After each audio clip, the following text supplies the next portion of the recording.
right, guys. So I wanted to come on here real quick and offer my thoughts on 5 things that you really need to understand about emotional intimacy. Okay.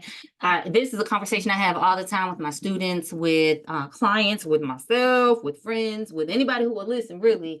Because again, if you spent any time with me, you know that healing is like the bee's knees for me, is everything, right? That's the thing I focus on, that's the thing I talk about, that's my jam. So right now, I want to give you 5 things that I really hope that you consider when you think about emotional intimacy.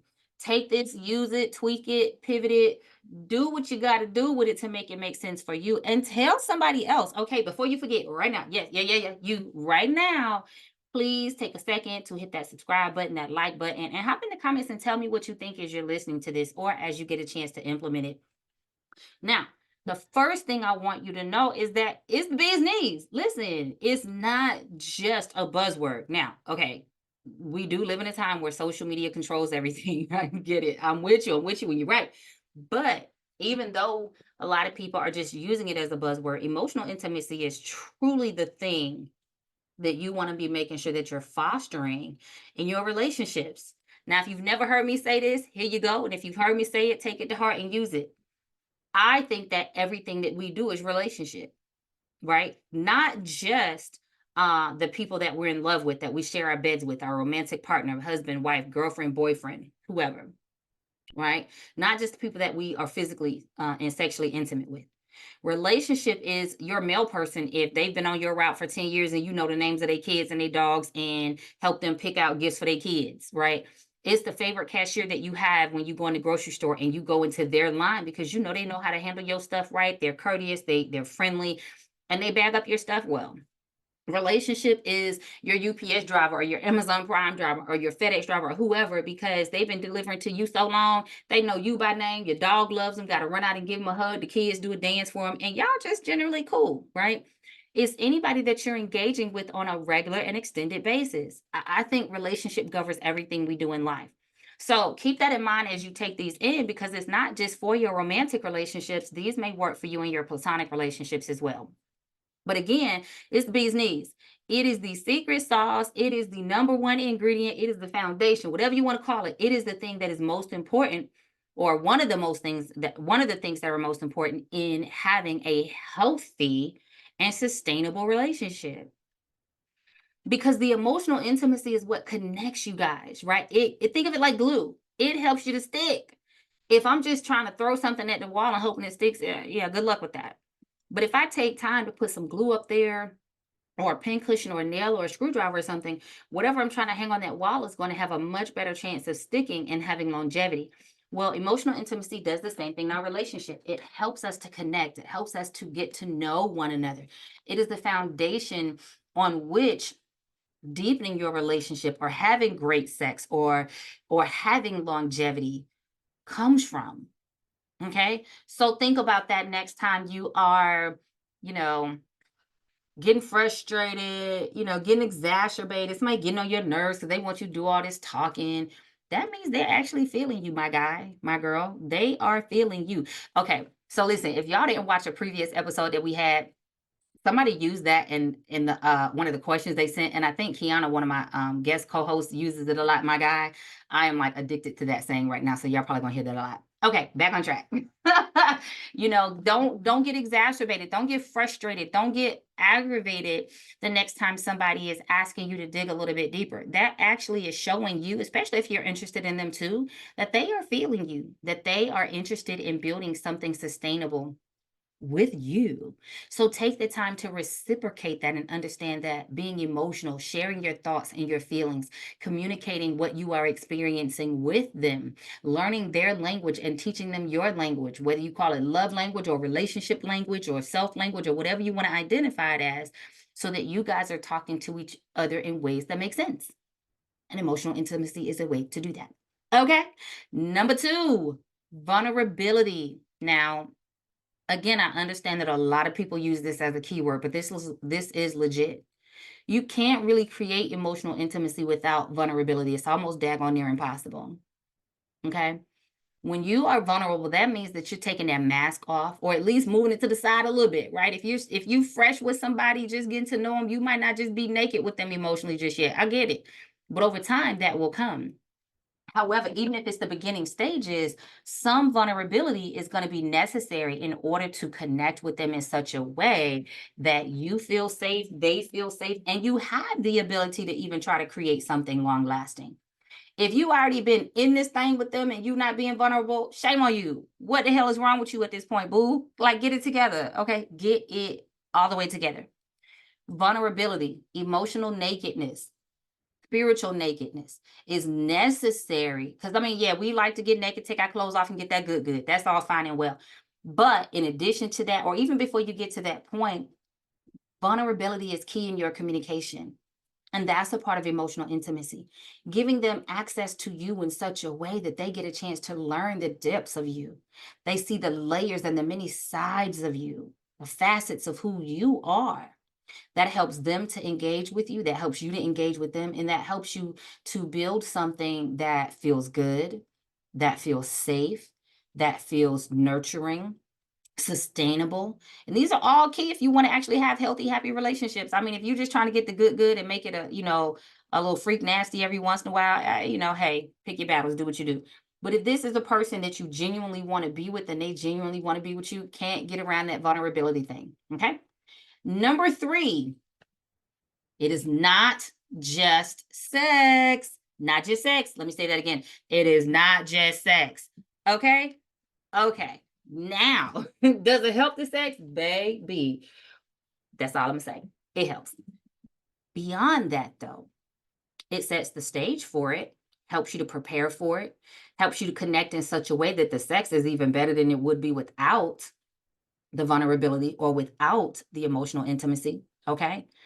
It will help. Listen, if you've been feeling like the sex is mediocre or it's trash, maybe, or it just used to be the bombdiggity.com and now it's like, meh, dive into that intimacy. Communicate. Talk about your feelings with one another. Get naked spiritually. Share your spiritual practices with one another. That's part of emotional intimacy too. If you're working on mental health challenges, make sure that you are navigating it in such a way as to prioritize your own self and your own well-being, but invite your partner, if you feel safe enough to do so, into that space with you, because yes, that can create emotional intimacy. Now, that's not talking about telling them all your business and everything you're talking about in your therapy sessions. What that does mean is you can share with them what you feel comfortable sharing as you're navigating that process and learning things about yourself and making changes within yourself and around yourself. Sharing those details with them may help them to better engage in ways that feel safer for you. Here's a cue for the neurodiverse people too. This is an opportunity when you are freshly dating or either just trying to make changes in your relationship to talk to them about how you are perceiving it. Because whether they're neurodiverse or neurotypical does not matter as much as needing to explain to them so that they understand in your language. You can have two neurodiverse people and still see things very differently, right? So don't lump them in assuming that they should get it or that they should know better or do differently. You got to teach them about you. Again, that goes back to that vulnerability. You got to move those masks and get a little naked with them, not in the bed, y'all, and teach them who you are. And when you do get in the bed, baby, fireworks and waterworks. That's all I'm going to say. Okay. Number 4, it is a two-way street. You cannot ask a person to be open to you emotionally and build emotional intimacy so that you get to know them, but not extend the same to them. You got to be willing to give what you're trying to take, give what you were asking for.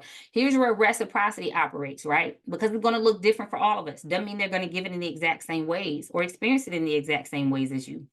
What it does mean, however, is that when both of you are stepping to the plate, getting naked, getting vulnerable, removing the mask, communicating in such a way as to share in terms that each other understands, acknowledging the different perceptions and vantage points that you both have, acknowledging the different experiences that have made you who you are, allowing that to go back and forth between the two of you can only build you up and make you stronger. because now they see you, they want to reveal more of themselves and vice versa. Now you're getting naked emotionally, that inspires them to get naked emotionally. Now you doing the damn thing for them and you rocking with them, and guess what, baby? They want to show up and rock for you too. Okay. So it's not a tit for tat. Don't get mad because they're doing something and lash out. Ain't that kind of two-way street? This is not a if you could do it, I could do it better in that scenario. This is a I see this person trying and I'm going to match their energy and try with them. And we're going to deepen this connection together. Right. Lastly, this is not a sprint. This is a journey. And there is no final destination. Okay. There is no final destination. I'm not talking about the movie because that just popped in my head. Stay focused. Stay focused with me, y'all. Stay focused. It is a journey, meaning that just because you did it once last week or once last year, or if y'all been together for a long time, you know, a few years back, does not mean that you never have to do it again. This is not a one and done thing. Emotional intimacy takes time to build, and it builds over time. Think of it like a house. You got to create a strong foundation. You got to build up the frame, create the structure. Then you got to close it in. And then you got to do all the things on the inside, run the wiring, run the plumbing, you know, put the HVAC system in. You got to put the flooring in, got to put the walls up. You got to do all these things in order to make this house inhabitable.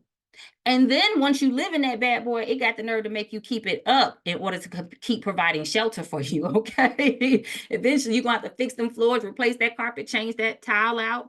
You're going to have to repaint the walls, might have to fix the plumbing, do some things with the electrical, change that HVAC out of after time, replace the roof when storms come. Well, relationships are the same. Can y'all tell I work with properties and real estate? Yeah, okay, back on track. Relationships are the same. You have to nurture them and give maintenance in order to keep them up. It is never a one and done. So if you haven't done it recently, take time to take inventory of your emotional availability to your partner, your spouse, your boothang, even your freak buddies. Take time to dive in deeper and see when is the last time you just really shared yourself with them emotionally, mentally, spiritually, energetically, not just physically and in the sexy ways. Okay. When is the last time they shared with you? And if it feels like it's been a little bit too long, this is a beautiful time. This is a great reminder to schedule a date night, to schedule some self-care together, some spiritual practice time together, some ritual work together. Whatever it is, go for a walk and talk. Go for a stroll. Go hang out at a movie and then sit down after the movie and talk about it and what your thoughts and your reflections were. Take some time to journal together and then share your thoughts together. Do a therapy session together, right? Go to a relationship coach together. Work with a wellness practitioner together. Learn the tips and tricks based on where you guys are in your relationship and what your goals are that you want to accomplish so that you can personalize the journey and make it make sense for the two of you, the three of you, or however many people are involved, as long as it's with consent. Okay. Thank y'all for listening, because I know I got a little sidetrack here and there. You know, the ADHD be doing its thing sometimes. Sometimes I keep myself on target and other times I veer off a little bit. But hey, I feel like I gave y'all some juiciness. I want you to take it, talk to your faith person about it, and make sure that you are taking this and implementing this today. The longer we sit with things, the more motivation we lose. Do something today to foster your own emotional intimacy with self and then with the special person or people in your life. And before you go, make sure that you click that like button. If you have not done so, make sure that you click that subscribe button and hop down into the comments and tell me what you think, what's on your mind today. What came up for you as you were listening to this? And out of the 5, is there any one thing that you think that you're going to do right now to help improve or heal or nurture your relationships? Thank you for being a part of this Sex Intimacy Power SIP family, and I will chat with y'all in the next video, guys. Bye.